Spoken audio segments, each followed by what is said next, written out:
105 years ago today, at the 11th hour of the 11th day of the 11th month, when the First World War, the Great War, came to an end through an armistice. It was the war to end all wars, and about a year later, President Wilson announced that this day would be known as Armistice Day to remember those who had served and fallen in defense of our country and for freedom across the world. Some years later, in fact in the early 1950s, that was broadened after the conflict in Korea and after World War II to transition this day from Armistice Day to Veterans Day and remember all who had served, not just those that served in the Great War. President Wilson, the history of our armed forces actually predates the formation of our country. The Continental Army, the Continental Navy, and the Continental Marines were all formed in 1775, almost a year before we signed the Declaration of Independence. Since that time, nearly 42 million Americans have served in uniform in defense of our country.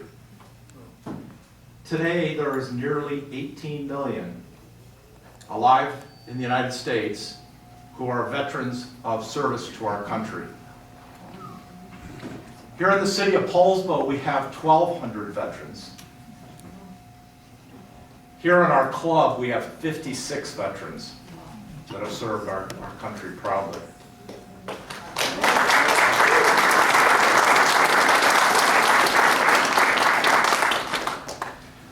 Today is that day when we honor their service and that we remember that they are still serving us as we sit here tonight. They are on watch around the world, defending our freedoms and defending the freedoms of democracies and peoples across this globe.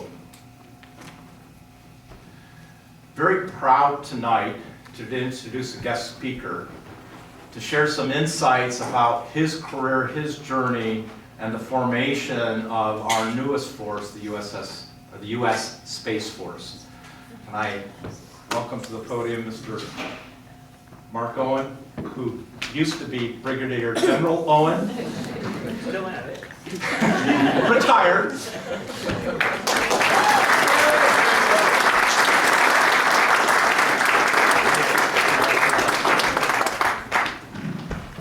I'd like to also thank Doug Newell and Lana Tarr, members of our club who continue to put this together for us, as well as the many people behind the bar. They're members of ours that continue to serve the club. I have to say I'm pretty excited to introduce to you the United States Space Force. The hard part of this presentation was scoping it all down, and I'll try to press through it pretty crisply, but I have to say I'm also, in addition to being excited about it, I'm humbled because tonight I get to tell what's my story about my participation in serving this country, and I look around this room and I see that there are lots of stories that also deserve to be heard, stories of sacrifice, stories of dedication and service that also deserve to be heard, and I have heard, so I have to say maybe humbled, but also just a little bit afraid of the talent that's in this room and the experiences that are here too, so that gives me a little bit of something to keep going here. Space Force. So as soon as we get the slides up here, here we go. Yeah, I'm going to cover this, securing our nation's interests in, to, and from space. It's the new Space Force. It was established on 20th of December in 2019, so it's only coming up on 4 years old. And I'm going to give you a few facts and figures about it. It's talking to me. Here we go. Here we go. We're not going to talk about this Space Force. This Space Force is, Steve Carell, a very accomplished comedic actor, and a great cast, but has everything in relation to the United States Space Force as McHale's Navy does to the United States Navy, and Heroes has to the Army in World War II. So I'm not going to talk about that one. We're going to talk about this one. And this is a slide that'll probably make everybody anxious. Nope, I'm not going to go through this slide, not to worry. But I did want to talk about a few things about it.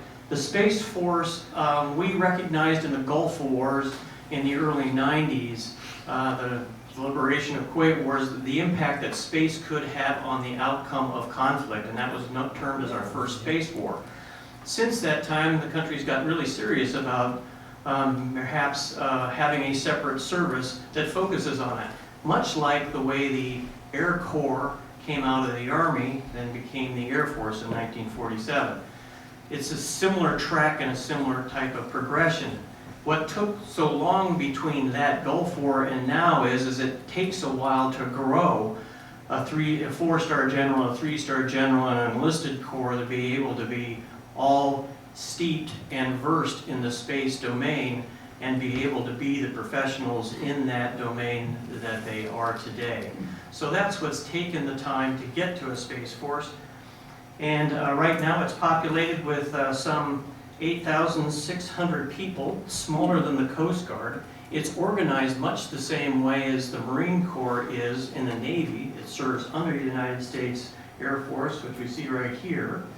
And its commander, the Office of the Chief of Space Operations, is a 4-star general, and his duties are, similar to the other services in that he organizes, trains, and equips the Space Forces to present to the Joint Forces commanders, the EUCOM commander, the African, AFRICOM commander, and PACOM commander, and the like. So of that 8,600 people, about 5,000 remain to be government civilians. So it's, again, a really small uniformed force, and it's a potent one. I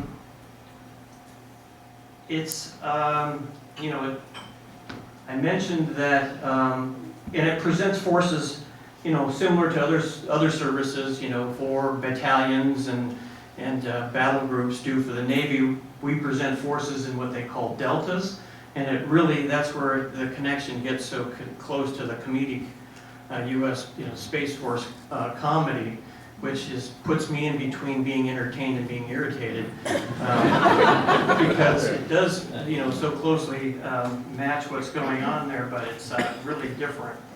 Comes with sexy uniforms. Maybe you've seen them online, mirroring, again, a real departure from our current services and looking to the future. Its core competencies are space security, combat power projection, space mobility and logistics, and we'll develop all of these, and space domain awareness. And space power, as I said, was demonstrated in the Gulf War and continues to be demonstrated today in preserving our nation's freedom in space. And it enables lethality and effectiveness of all the other services. And finally, which is kind of new, is that it now has matured to the point in which it can independently achieve strategic effects and provide independent options to both our political and our military leaders. I had the pleasure of serving a third of my career here in building, in the material part, in the procurement part, building rockets and building satellites. And then when I moved into the command area, my first command was a 250-person unit that kept all the nation's communications satellites in orbit, which was really cool. Did that out of Colorado Springs.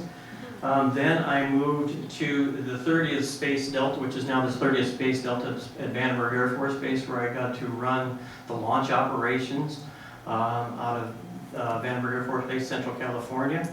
And then down here as the Space Delta 45 at Cape Canaveral, where I was the commander of Cape Canaveral as well as the Space Delta there. So I'm going to sprinkle that in there in between. Let's get off this slide because it's already making me tired. Okay, so what did the Space Forces bring to the table? And again, another complicated slide, we won't spend a lot of time on it. But I just want to point out that a lot of these missions we've been doing since the 1940s. So it's not that different. It's a different organization so that we can focus these missions and mobilize these missions to the benefit of our national command authorities and our political will and political calculations. This one right here, Space Delta 2, located at Peterson Space Force Base, Space Domain Awareness. This is our neighborhood watch program. Who's up there? Where are they? What are they doing? Space Delta 4, missile warning. That's the age-old mission that we've had, so that if somebody wants to launch a missile in the United States, specifically a sea-launched ballistic missile or an intercontinental ballistic missile from another country, this tells us when it's coming and gives us advanced warning of doing that. Cyberspace operations, space, like every other mission and every other service, is highly interconnected with communications, land-based, space-based, as well as the data that flows back and forth. We need to protect that from other people wanting to do harm to us. So this is like, don't mess with my internet. And right here then, satellite communications, again, and navigation warfare. This is, again, where I served in providing the constellation of satellite communications, and my peer colleague next door was flying the GPS constellation. That still goes on. Over here in, let's go to here, this one, Space Delta 7, intelligence, surveillance, and reconnaissance. The old National Reconnaissance Office, providing intelligence. We're looking at other people, checking out our neighbors, and making sure that they're behaving themselves. And then right here is a command and control. Space Delta 5 out of Vandenberg Air Force Base brings all that information together and serves and issues the orders on a daily basis, maybe even on an hourly basis, to change how the force is structured to meet the needs of the military commanders as well as the president. What's new, and what's newer to the fight here is this one up here. This is the Space Electronic Warfare out of Peterson Air Force Base. So if we're working hard to make sure that we take care of our own networks, this is one of those activities that takes advantages of the weakness in our adversaries' networks. So it gives an opportunity to do offensive cyberspace operations. And just like this one down here, the Space Delta 9 is orbital warfare. Now we start to find that space is a contested environment. People have, other countries, for example, now have anti-satellite capabilities. Well, so do we. So that if you reach out and touch our satellite, we can probably reciprocate and reach out and touch yours. And that's what this group does over here. So that brings, that kind of brings the missions to 4. Now, why is space so important?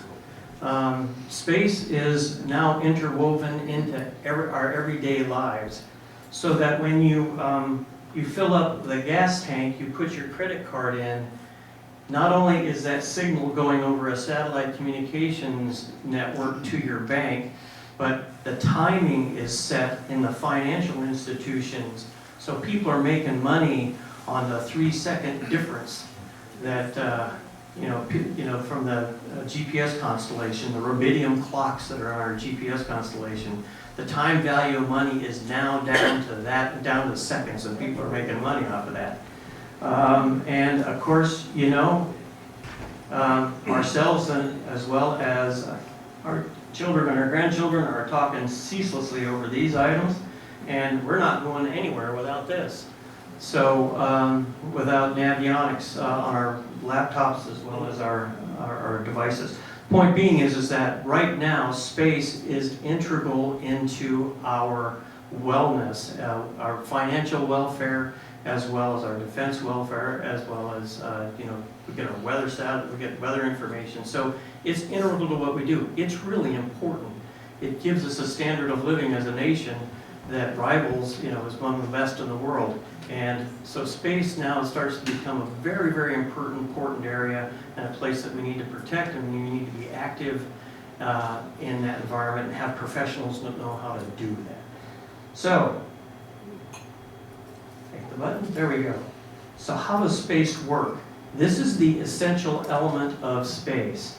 The essential element of space is these remotely operated vehicles that we call satellites. Satellites are unique in that they have kind of a back-end portion to them.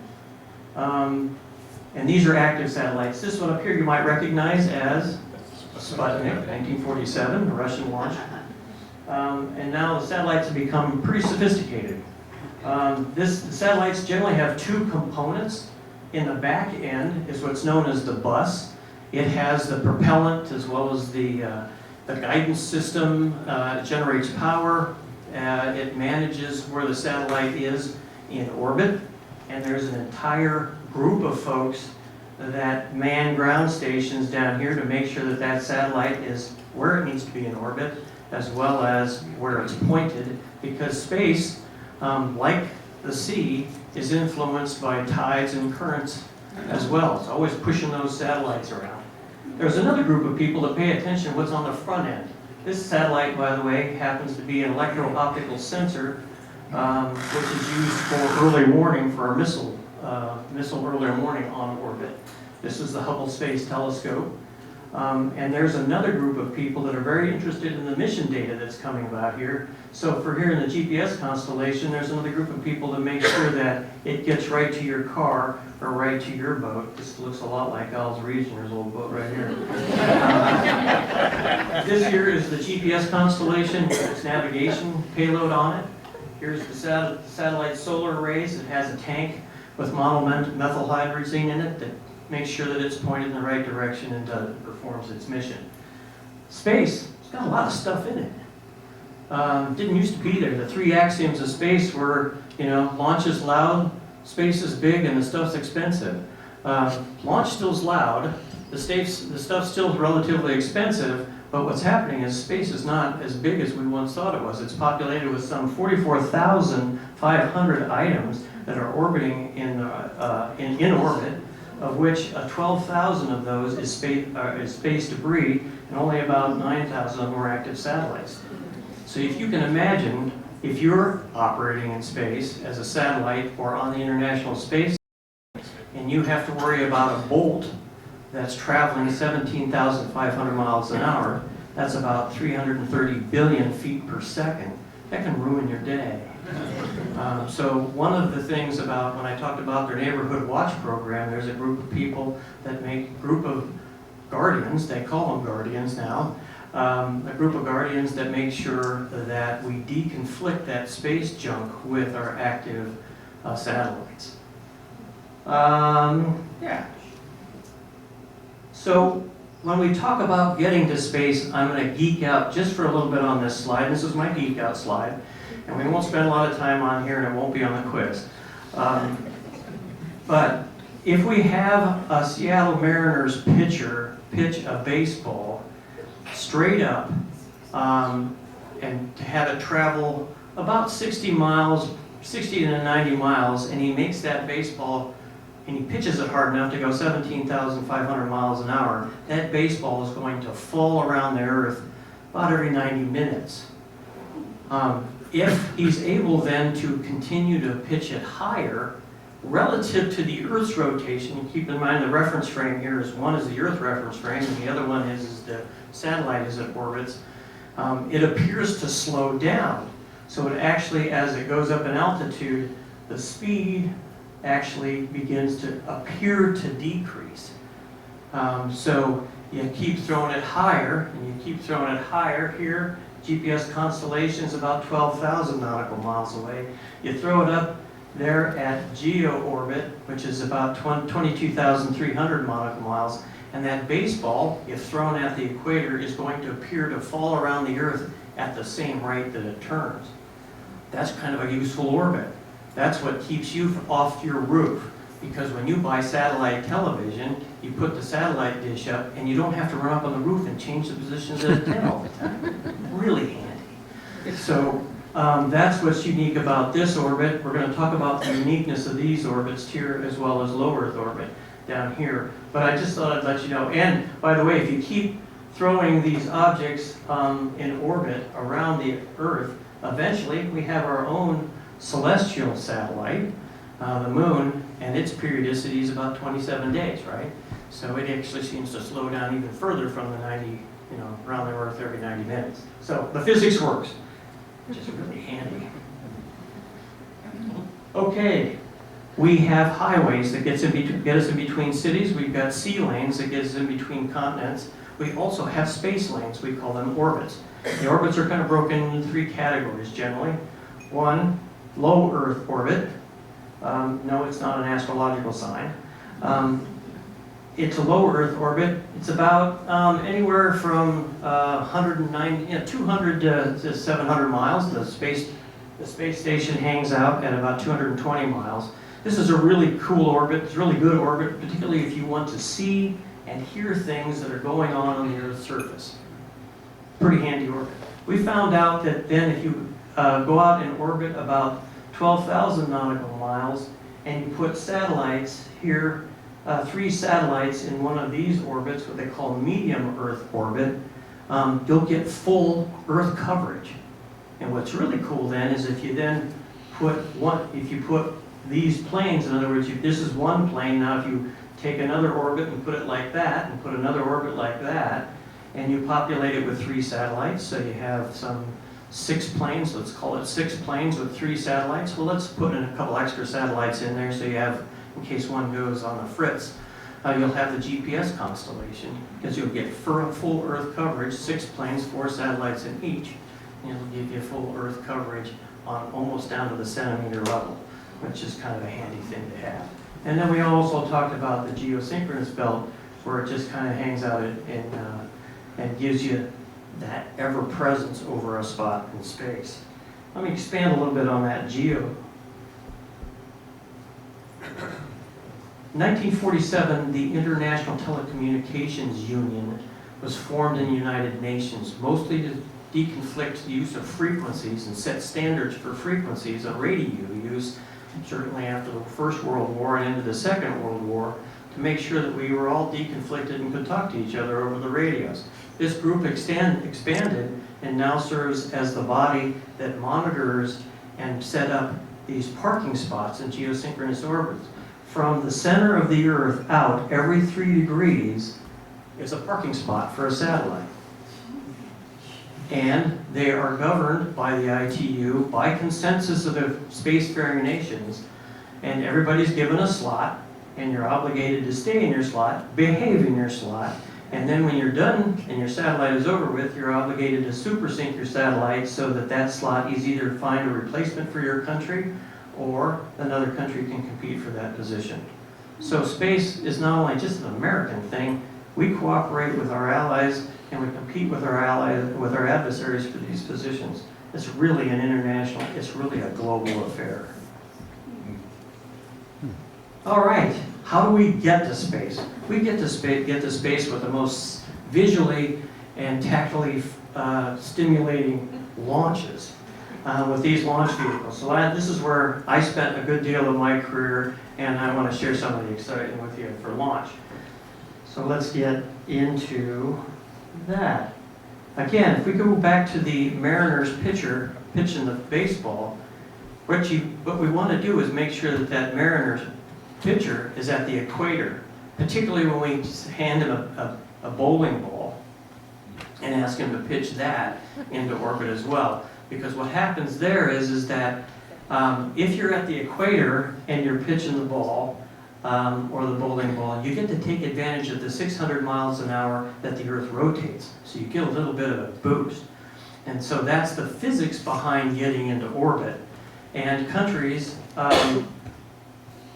will put their launch sites strategically in positions so that they can achieve orbits using least energy and maximize the physics advantages of their country. So you'll notice these blue ones here are the United States government launch sites. The other thing you'll notice is that they all are on the coast.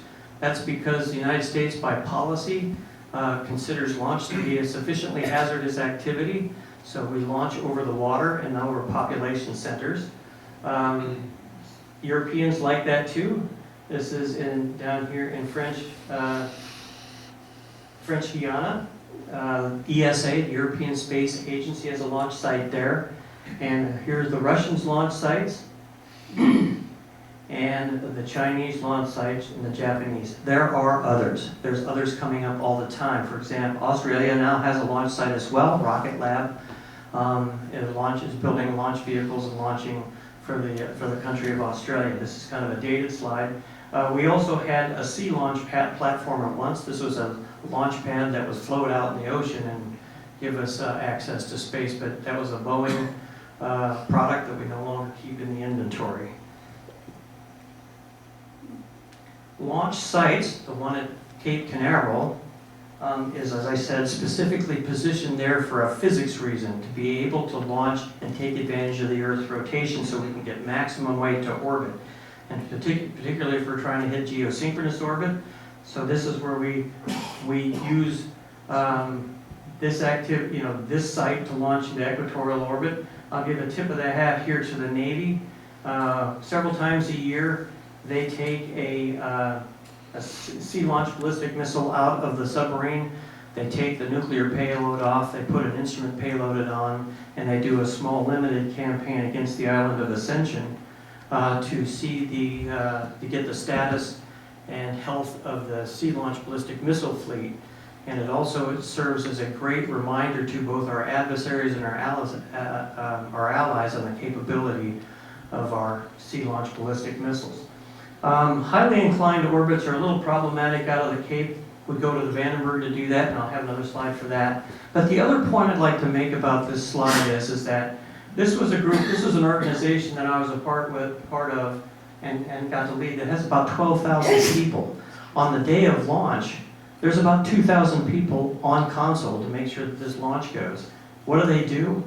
Well, when the launch vehicle shows up and we're about ready to launch it, the launch vehicle actually files a flight plan.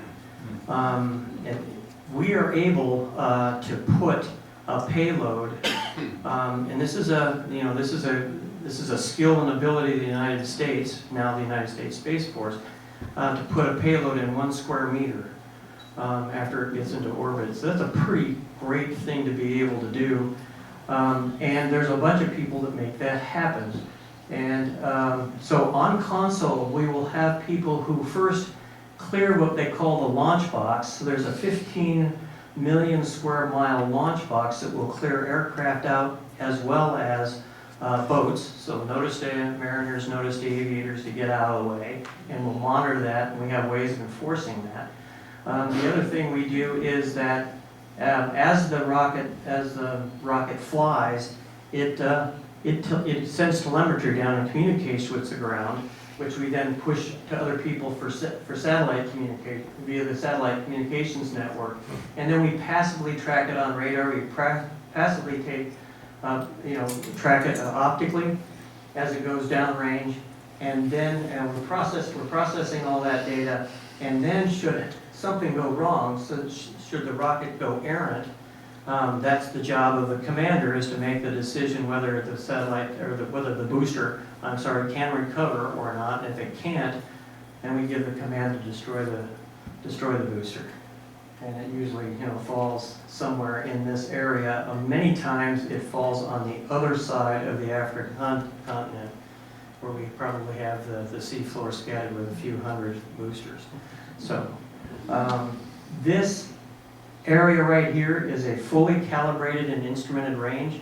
On any given day, as the commander, we had a standard mission set almost every day, because what we were doing is for all the services providing research and development activities, operational test and evaluation activities, a lot of clandestine training activities. So these ranges that we have, these launch sites, do a whole lot more than just space lift and access to space. We only did that about 23 times to 25 times a year. The rest of the time we were stock busy, prosecuting the development of weapon systems, the development and testing of delivery systems, as well as providing for important training grounds. Have a similar site here at Vandenberg Air Force Base. Again, another physical principle is that to achieve polar orbits. Now, polar orbits are really important because that's where you can take a satellite and orbit it and put it over the poles instead of the equator, especially in low Earth orbit. And that satellite, as it falls, about what's going on terrestrial from a polar orbit. Here in California, there is the only east-west mountain range, the Honda Ridge Mountains. Go from the coast all the way to Palmdale, and give what Santa Barbara loves. It loves a south-facing beach, just like the French Riviera, but it allows the United States Space Force to deliver launches over water directly south to achieve those polar orbits. That's what we like it for. Old Camp Cooke, the old Army Camp Cooke, was converted into Vandenberg Space, United Space Force Base. We, like the Air Force, like the Navy, then are able also to take intercontinental ballistic missiles from our bases in Wyoming, Montana, and North Dakota. Similarly, take the nuclear package off, put an instrumented package on, generally built for us by Sandia National Labs, and we put that on, and we prosecute a similar limited campaign against the Kwajalein Atoll, where we have a scoring array. And of course, we do that publicly. We make notifications so that we can assure our allies when we say, please don't develop your own native nuclear capability, because we're going to take care of you. And we also tell our adversaries how good we are in delivering a nuclear weapon to their door in 27 minutes or less, or your money back.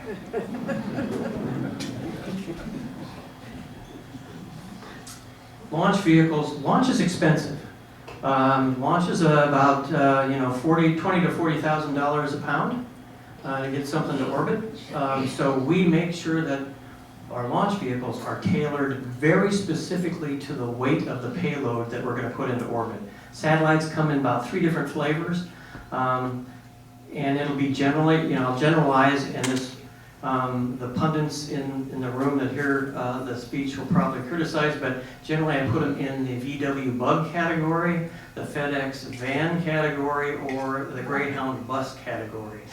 And launch vehicles then are matched to either being a small launch vehicle, a medium launch vehicle, or a heavy launch vehicle. So you got to have a lot going on up here when you try to name the size of your launch vehicle. And you can tell. Medium, heavy. Okay. So launch vehicles, and there's a whole lot of great science in here. So first of all, you fill up these aluminum tubes with what? Fuel. You have to carry your own oxygen too, because it goes up into space. You can't count on atmospheric oxygen. So generally, we started off with crazy compounds like nitrogen tetroxide, which was really hazardous and killed people if they smelled it. So we tend to fly our satellites now with kerosene and liquid oxygen for most of these birds. That's what they're fueled by.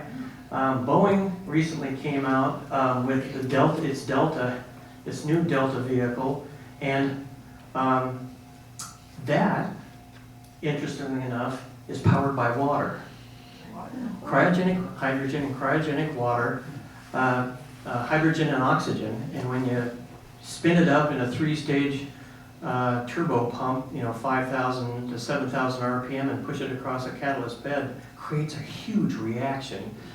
So that's where launch vehicles get their criticism that really they're just bombs with nozzles at the end, and that's what they are.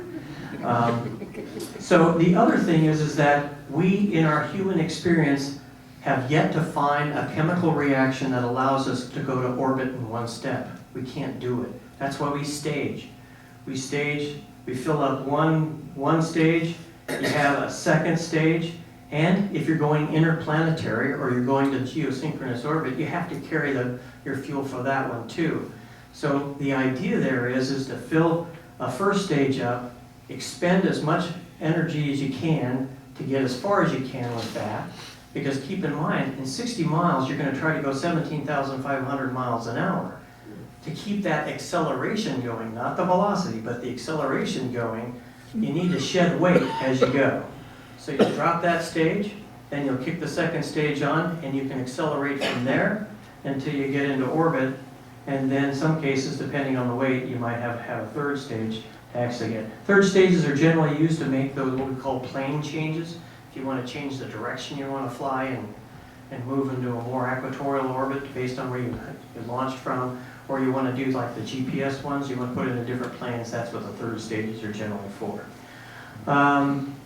So the other thing we do on occasion is we'll strap on solid rocket motors on to these. Like this one has 2 solids on this one here that give you just a little bit of extra margin of safety, if you like, or prevent you from going up to the next class vehicle again, and avoids the expense and avoids the risk of going up to the next class. So there is rocket science, there is satellite science, there's rocket science, there's orbital mechanics. This is a great time.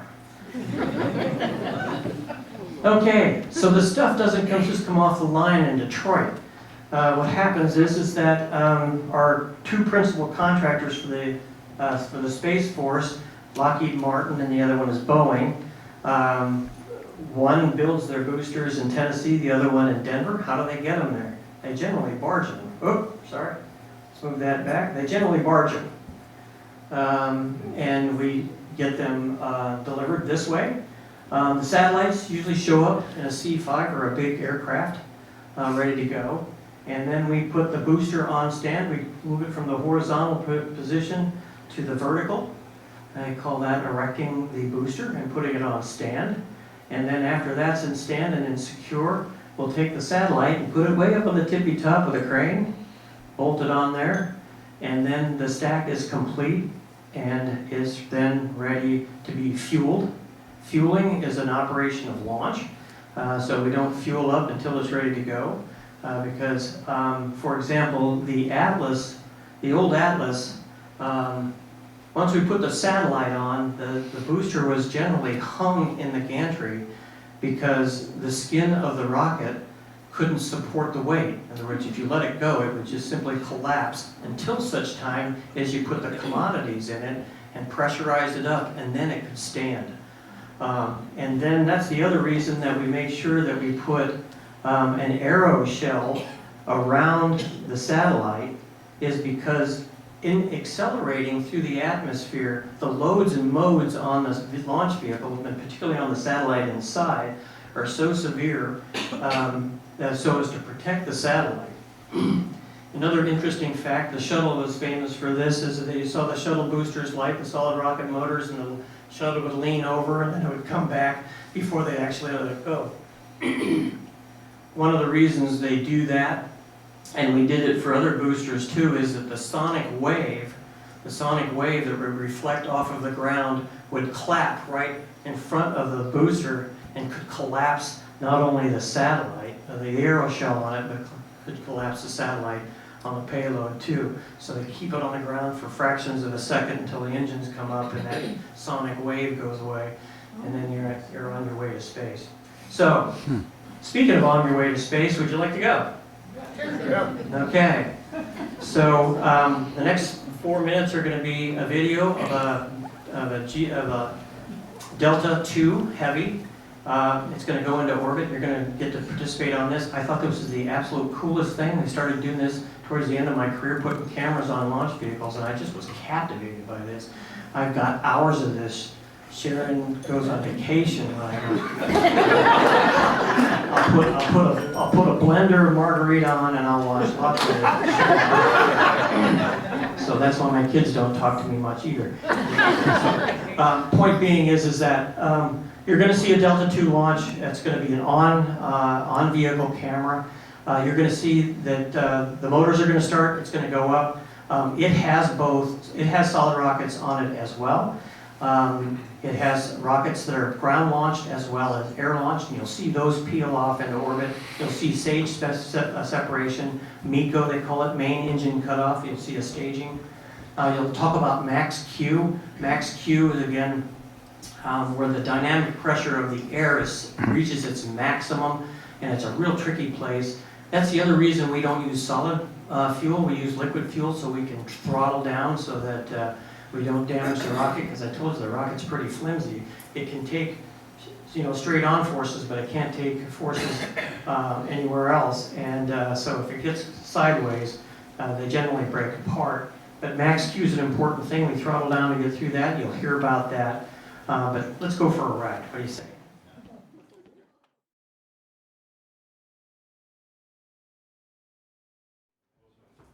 And with that, I'm starting to get the hook here. Thank you very much.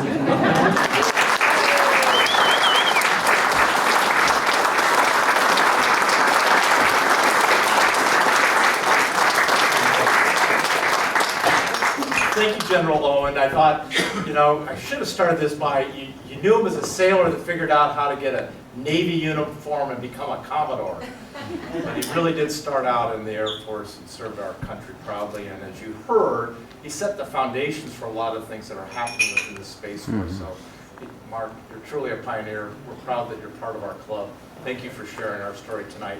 And as you know, he's still with us, so you can ask him questions later. Yeah. So we'll go ahead and continue the program here, then we'll get going on. So I want to take some time to celebrate those that have served and who are continuing to serve. And as is common in many parts of the military, we do that via toast. So if I could ask you all to please stand.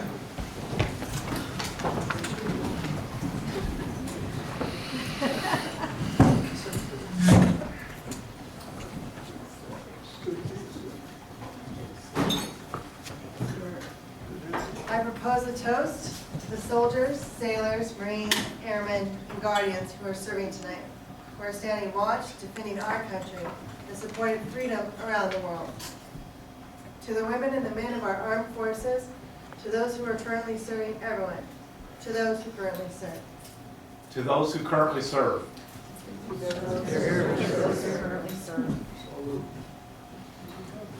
I'd like to propose a toast to the families, because we all come from families that support us and send us off in uniform and serve as our bulwark of support and inspiration as we serve and are there for us in good times and bad. And they also very much serve as the people in uniform do. To the families. To the families. Please be seated. Can I ask the veterans that are here tonight to please stand?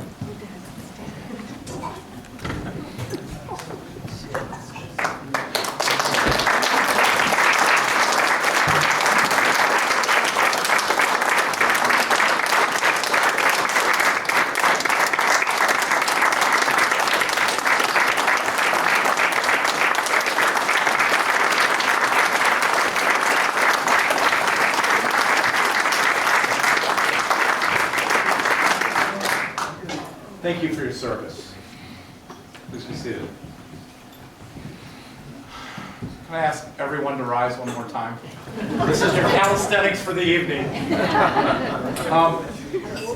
Before us tonight, as you entered into the club, there stands an empty chair and a single lone table. It's draped in white, signifying our comrades who are missing in action, who are prisoners of war, and are not able to join a Veterans Day celebration. I'd like to propose a toast to those service members that, while not here in body, are always with us in spirit of brotherhood that all members of our nation's armed forces hold in sacred trust. Ladies and gentlemen, please join me in a moment of silence in honor of the prisoners of war and those missing in action.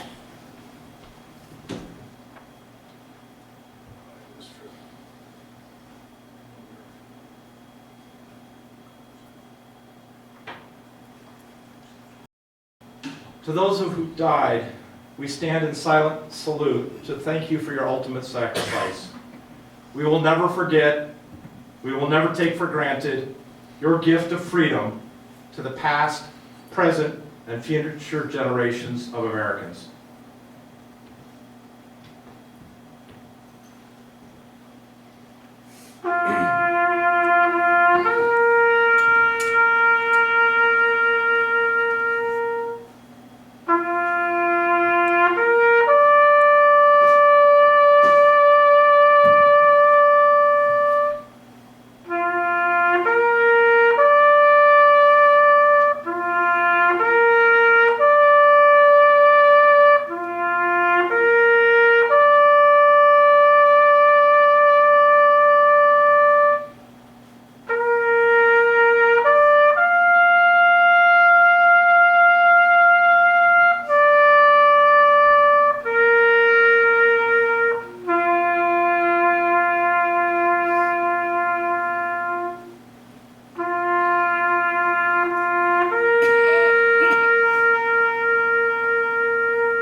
seated.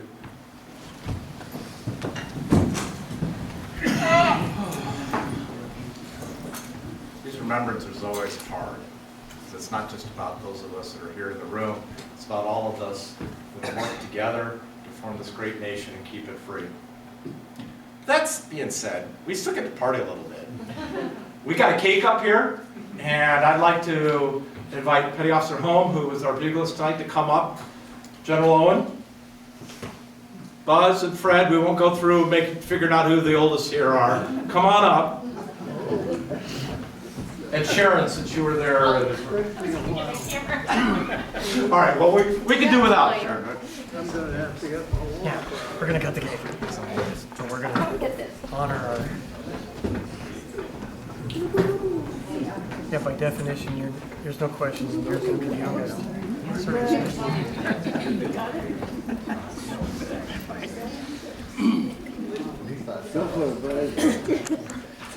So, General, you can organize your troops. All right. This year's we're using an Air Force sword. We're gonna use an Air Force sword. Okay. So, two of you are gonna cut the cake. Eric being the youngest, you being the oldest. I'll cut. So you get the first cut, and then the two of us will do the second cut. Okay? All right. Hop in there.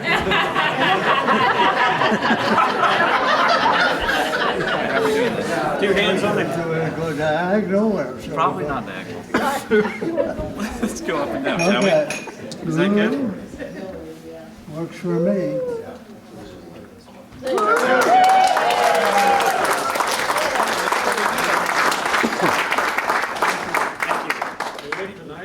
Ready? That was great. Ladies and gentlemen, that concludes our organized celebration of Veterans Day. I encourage you to stick around and tell stories and ask questions and partake in cake. And I think we still have some cookies. So thank you for coming tonight. There's you for that, Danny. Enjoy your evening.